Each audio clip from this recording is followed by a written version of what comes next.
wife mentioned he loved the Quran, in all caps, loved.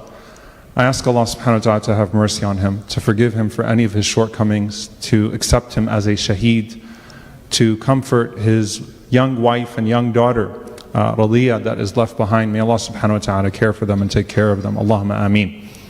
So why is this something that I want to pivot from? SubhanAllah, we've seen a lot of death in the last year.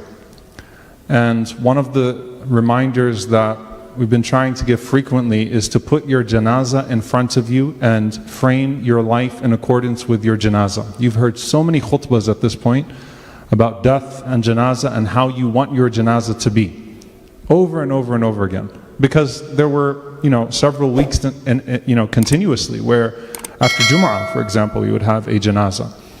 And most of the time when we talk about that, we talk about that from the perspective of the individual.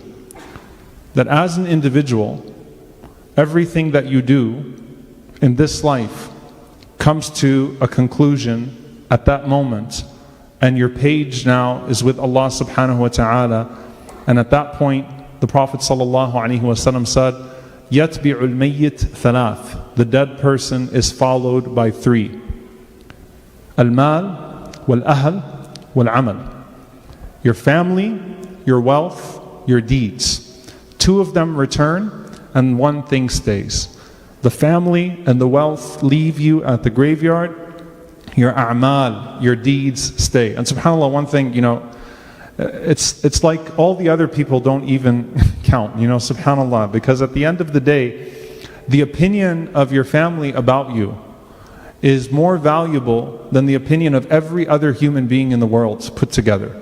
That's not to say that sometimes there aren't unfair opinions even within a household. That's not to say that there aren't sometimes nasty breakups and things that come out of that. That's to say that the norm is that no one knows you like your family. No one knows you like your family. No one experiences your akhlaq, your character, like your family. No one sees your behavior like your family. You can fool a lot of other people, but it's very hard to be fraudulent with your character with your family. They see you. They see you all the time. And Allah knows you better than your family knows you. And you know yourself perhaps better than your family knows you. But people that are closest to you see things of you and in you that others don't. And the smart person is the one that takes heed of that and actually pays attention to that. Now subhanAllah, at the moment of the janazah, when you're putting your life in front of you, I want you to think about your family members. And I want you to think about some very specific things. And wallahi, this is not to shame anyone, not to humiliate anyone, but I hope inshaAllah ta'ala to wake us all up. There are some things that happen at the janazah that Shaykh Yasir can share with you. I can share with you, that imams can share with you, people that work behind the scenes on the janazahs, sometimes that are devastating, even more devastating sometimes than the death itself. I'll give you specific scenarios.